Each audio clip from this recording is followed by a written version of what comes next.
You've probably heard the term data warehouse thrown around a lot, right? In business, in tech, it's everywhere. But what does it actually mean? Well, today, we're going to pull back the curtain and demystify this whole concept. We'll show you how it's basically a hidden superpower for any organization that wants to get serious about its data. So, let's kick things off with a problem that I bet sounds familiar. Your company's most valuable information, it's just scattered all over the place. You've got some in the sales system, some in HR, more in your marketing tools.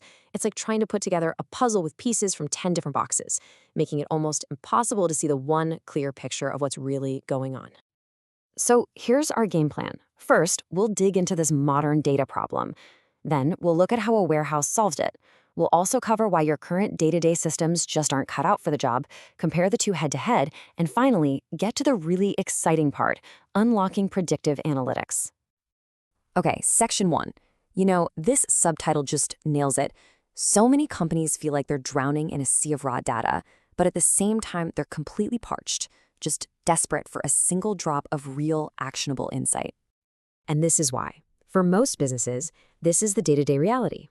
Your sales data lives in one place, HR in another, and they were probably built with totally different technologies, so they don't even speak the same language.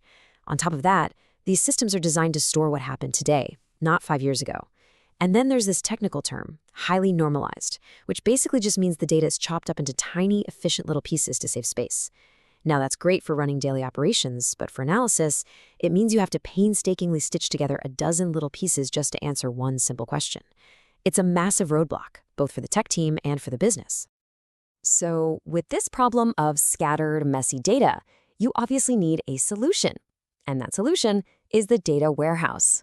It's an entire approach built around one powerful idea: creating a single, reliable source of truth for the whole company.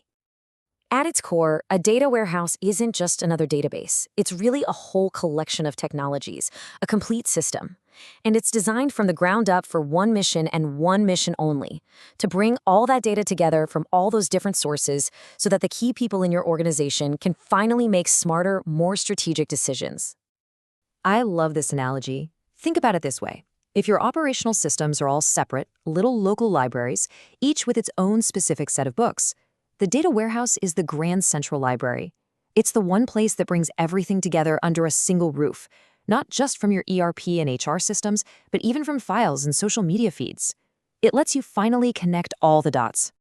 Now, you might be sitting there thinking, okay, this sounds great, but why can't I just run my analysis on the systems I already have? And that is a perfectly logical question. The answer, though, is pretty simple. It's just the wrong tool for the job.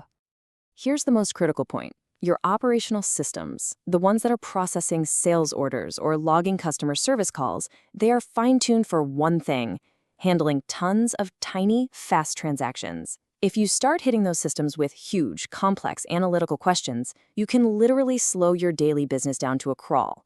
It's like asking a Formula One race car to start hauling heavy cargo. It just wasn't built for that.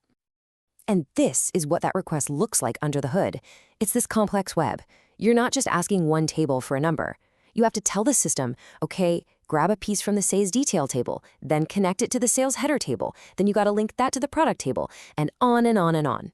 All of these joins create a query that's not only a nightmare to write, but it's incredibly slow to run on a live system. Now compare that to this.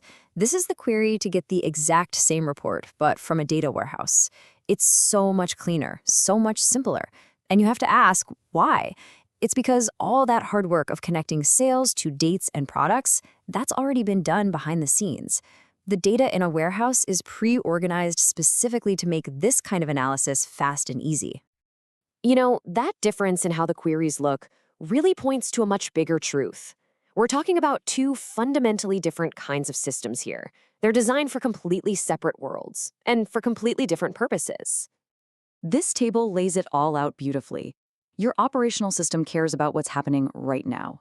The warehouse cares about the entire history so you can spot trends. Operational systems are focused on a process, like complete a sale. A warehouse is focused on a subject, like tell me everything we know about our customers. Even the data models are opposites. Operational systems use OLTP, online transaction processing, which is all about quick little updates. Warehouses use OLAP, online analytical processing, which is built for slicing and dicing huge amounts of data. And that last point from the table is so important. An operational system might have thousands of users, cashiers, call center agents, you name it, all entering data throughout the day. But a data warehouse, it's built for a much smaller, more specialized group, the analysts, the data scientists, and the executives who are responsible for making those big strategic decisions. So the conclusion here is pretty much unavoidable. You just cannot expect one system to do two completely opposite jobs well.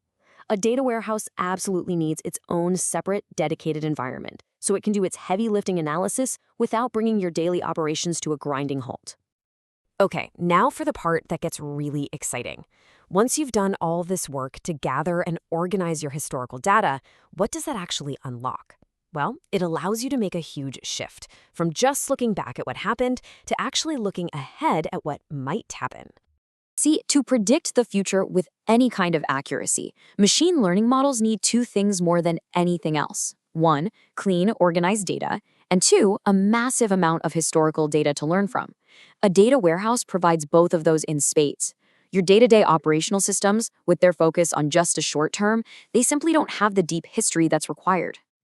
And this isn't just my opinion. This is really the consensus among all the experts. The quality, the cleanliness, and the structure of the data you find in a warehouse make it the ideal and, frankly, the preferred foundation for building powerful models that can do things like forecast sales, predict which customers might leave, or identify the next big trend. And the best part is, the tools to actually build these systems are totally accessible and have been around for a while. If you look at this table, you can see the main pieces of the puzzle. First, you need a tool to extract, transform, and load the data. That's what gets it from your systems into the warehouse. Then you need a specialized database for storage. After that, you use something called analysis services to build what's called a cube, which is just a fancy way of pre-organizing the data for super fast reporting. And finally, you use a tool like Power BI to visualize all the insights and share them with people. The specific product names might change, but the core jobs are the same, whether you're building in the cloud or on your own servers. So let's end on this thought. A data warehouse is so much more than just a big digital closet for old data. Think of it as an instrument. It's the tool that finally allows an organization to quiet all the noise, to tune in, and to actually listen to the rich, complex story that its data has been trying to tell all along.